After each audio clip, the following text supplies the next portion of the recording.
Well guys, अगर आप भी फ्राइज, टिक्की, नगेट्स, पकौड़े जैसे स्नैक्स हेल्दी वे में बनाना चाहते हो then air fryer best option होता है, क्योंकि यहाँ वही क्रंचीनेस, वही टेस्ट बहुत कम ऑयल में अचीव कर सकते हो। इन result air fryer better for you food मिलता है। अब गाइज इस वीडियो में ना 6 to 6.5 लीटर कैपेसिटी के एयर फ्रायर्स का कंपैरिजन करने वाला हूँ मैं। ये जो साइज है ना small to medium Indian families के लिए परफेक्ट होती है, ना तो ज्यादा बड़ा एंड ना ही छोटा। ऑल्सो इसमें इजिली वन बैच कुकिंग हो जाती है। ऑनेस्टली बताऊं तो 6 to 6.5 लीटर की जो कैपेसिटी एक स्वीट स्पॉट है फॉर मोस्ट इंडियन होम्स। सो इस कंपैरिजन के बाद ना आपको क्लियरली समझ आ जाएगा कौन सा मॉडल डेली यूज, फीचर्स और प्राइस के बीच बेस्ट वैल्यू देता है आपको। बट उसके लिए ना मेक श्योर इस वीडियो को पूरा एंड तक जरूर देखना। इन फाइनल वर्डिक्ट आपको सब क्लियर हो जाएगा। Well let's get started. Guys इस वीडियो में जिन 5 एयर फ्रायर्स का हम कंपैरिजन करने वाले हैं ना, वो है Kent digital air fryer, Inalsa air fryer, Philips का NA130 air fryer, Agaro elegant and Havells का प्रोलाइफ मैग्ना। ये सारे ही एयर फ्रायर 6.5 लीटर कैपेसिटी के साथ आते हैं। फिलिप्स वाला 6.2 लीटर में आता है। तो चलिए देखते हैं कौन सा बेस्ट है हमारे किचन के लिए। शुरुआत करते हैं इस कैन के डिजिटल एयर फ्रायर से। आपको काफी प्रीमियम टच फील देखने को मिलता है। यहाँ बिल्ड क्वालिटी लिटरली काफी स्टर्डी आती है। ऊपर की तरफ सारे प्रीसेट सेटिंग्स मेंशन है। एक बढ़िया डिजिटल टच कंट्रोल डिस्प्ले मिलती है सामने आपको बड़ी सी। इसकी जो कैपेसिटी है 6.5 लीटर की है। 4 to 5 मेंबर्स के लिए मोर देन इनफ है। आप स्नैक्स, फ्राइज, कटलेट, टिक्का सब कुछ एक बैच में बना सकते हो easily. Despite 6.5 litre capacity counter space पर बल्कि फील नहीं होती। इसके अलावा आपको फ्रंट में ये ग्लास विंडो मिल जाती है जो जेन्युइनली काफी यूजफुल है। आप बिना बास्केट निकाले कुकिंग मॉनिटर कर सकते हो आपका खाना कितना पका है कितना नहीं। बाकी फीचर्स की बात करें तो देखो, आपको जो डिजिटल टच कंट्रोल पैनल मिलते हैं ना, वहाँ टेम्परेचर एंड टाइमर तो आप एडजस्ट कर ही सकते हो। स्पेसिफिक बटन्स दिए हुए हैं। यहाँ पर आपको मल्टीपल प्रैक्टिकल प्रीसेट्स मिलते हैं जो इसी बटन से आप स्विच कर सकते हो। मेनली डेली इंडियन कुकिंग में यूजफुल है। बाकी यहाँ पर आपको इवन हॉट एयर सर्कुलेशन मिलता है सो दैट यूनिफॉर्म कुकिंग हो जाती है। आपका खाना कहीं से भी कच्चा नहीं रहता, ऑलमोस्ट हर जगह से पक जाता है। ऑल्सो आपको auto shut off and safety protection भी मिलती है। अब इसकी जो प्राइसिंग है ना, वो आती है अप्रोक्स 5148 रुपीज, जहाँ ये लिटरली काफी वैल्यू फॉर मनी है। इस सेगमेंट में इतने बैलेंस्ड फीचर्स के साथ ये काफी स्ट्रॉन्ग कंटेंडर है। नाउ गाइस नेक्स्ट आता है इनालसा की तरफ से इनका 6.5 लीटर कैपेसिटी का सू शेफ ये एयर फ्रायर। यहाँ भी देखो आपको सेम वही बास्केट मिल जाती है। 6.5 litre capacity, complete plastic build आता है। इनालसा के इस एयर फ्रायर में हमें ग्लास विंडो नहीं देखने को मिलती,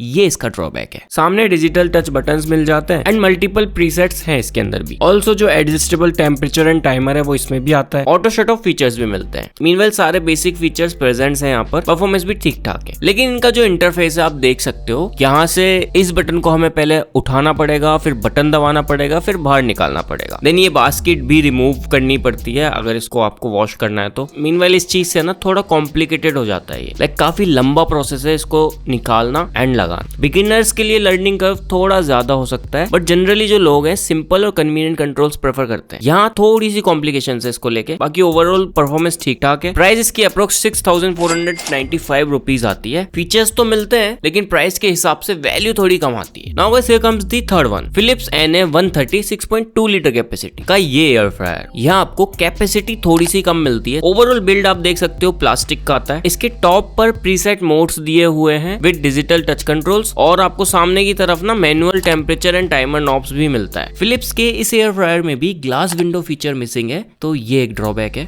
सेफ्टी कट ऑफ फीचर्स वगैरह अवेलेबल है। प्राइस इस एयर फ्रायर की लगभग 7000 रुपए के आसपास निकल के आती है। ऑनेस्टली बताऊं तो इस प्राइस रेंज में जब सिमिलर फीचर्स दूसरे ब्रांड दे रहे हैं और विंडो भी नहीं मिल रही, तो ये स्ट्रॉन्ग वैल्यू प्रोपोजिशन नहीं लगता। नाउ गाइस नेक्स्ट आता है अगारो का एलिगेंट एयर फ्रायर। ये जो एयर फ्रायर है ना गाइस 6.5 लीटर कैपेसिटी के साथ ही आता है। ओवरऑल बिल्ड ठीक ठाक आता है, प्लास्टिक बिल्ड है। यू कैन सी यहाँ पर भी आपको डिजिटल टच डिस्प्ले मिलती है। सारे के सारे टच कंट्रोल्स आते हैं, मल्टीपल प्रीसेट्स मिलेंगे आपको। इसके अंदर भी आप टेम्परेचर एंड टाइम को कंट्रोल कर सकते हो थ्रू डिजिटल टच। ऑल्सो यहाँ भी हमें ग्लास विंडो फीचर देखने को नहीं मिलता, तो ये एक दिक्कत वाली बात है। सेगमेंट के स्टैंडर्ड फीचर्स सब मिलते हैं इसके अंदर। सेफ्टी फीचर्स भी सारे प्रेजेंट है, बट जो इसकी प्राइस है वो काफी ज्यादा है। अराउंड 8000 रुपीज के आसपास आता है। कुकिंग रिजल्ट्स ऑलमोस्ट सिमिलर ही मिलते हैं दूसरे मॉडल्स के कंपैरिजन में। तो जब सेम आउटपुट मिलता है तो 2-3 हजार रुपए एक्स्ट्रा देना जस्टिफाई करना मुश्किल हो जाता है। Now guys here comes the last one, जो कि आता है हेवल्स का प्रोलाइफ मैग्ना। ये जो एयर फ्रायर है ना guys, you can see full glossy finish में आता है। प्लास्टिक बिल्ड है। 6.5 लीटर की कैपेसिटी आती है इसकी भी, और इसमें भी डिजिटल टच प्रीसेट मोड्स दिए हुए हैं। बट जो टेम्परेचर एंड टाइम है वो आपको मैनुअली कंट्रोल करना पड़ता है। 2 नॉब्स हैं ऊपर की तरफ और टाइम एंड टेम्परेचर। फ्रंट में आपको कुकिंग विंडो मिलती है, बट रिलेटिवली थोड़ी छोटी है। परफॉर्मेंस इसकी नॉर्मल आती है, कोई ऐसा स्टैंड आउट डिफरेंस नहीं मिलता। मिलता हमें। प्राइस की बात करूँ तो अप्रोक्स 6200 रुपीज के अराउंड आता है। ओवरऑल डिसेंट है, लेकिन कोई यूनिक फीचर या स्ट्रॉन्ग प्राइस एडवांटेज नहीं मिलता हमें। अब देखो, अगर प्रैक्टिकल यूज के हिसाब से देखें, कैपेसिटी सारे एयर फ्रायर्स में ऑलमोस्ट सेम है फिलिप्स को छोड़ के। डिजिटल कंट्रोल सब में अवेलेबल है। सी थ्रू विंडो सिर्फ कैंट और हेवल्स में है। हेवल्स वाली छोटी है, कम यूजेबल है, बट जो कैंट वाली है ना वो प्रॉपर्ली यूजेबल है, आपको सब कुछ बाहर से दिखेगा। सेफ्टी एंड प्रीसेट्स लगभग सब में सिमिलर है। तो जो रियल डिफरेंस आता है ना वो आता है प्राइस में, यूजेबिलिटी, सिंप्लिसिटी में और ओवरऑल वैल्यू में। अगर आप 6.5 लीटर कैपेसिटी में डिजिटल एयर फ्रायर लेना चाहते हो और आपके कंसर्न्स हैं ये, फैमिली साइज कुकिंग हैंडल कर ले, डेली स्नैक्स और मील्स दोनों के लिए प्रैक्टिकल हो, सिंपल डिजिटल कंट्रोल्स मिल जाए आपको, सेफ्टी और कंसिस्टेंसी मेंटेन करे और ओवर पे ना करवाए, तो पर्सनली ना मुझे कैंट डिजिटल एयर फ्रायर एक सेंसिबल और बैलेंस चॉइस लगा। Like real life kitchen use के लिए जो फीचर्स चाहिए ना वो सब मिलते हैं। ग्लास विंडो जेन्युइनली काफी हेल्पफुल है, even air circulation, consistent cooking देता है, एंड सबसे इंपॉर्टेंट प्राइस कॉम्पिटिटिव है। बाकी मॉडल्स में कहीं विंडो मिसिंग है, कहीं प्राइस हाई है, कहीं वैल्यू जस्टिफाई नहीं करे। इसलिए ओवरऑल बैलेंस, यूजेबिलिटी और वैल्यू फॉर मनी के हिसाब से कैंट स्ट्रॉन्ग ऑप्शन लगता है। बाकी आप अपनी रिक्वायरमेंट और बजट के हिसाब से डिसाइड कर सकते हो। होप ये कंपैरिजन आपको सही एयर फ्रायर चूज करने में काफी हेल्प करेगा। बाकी हेल्दी खाओ, स्मार्ट चूज करो। Bye bye.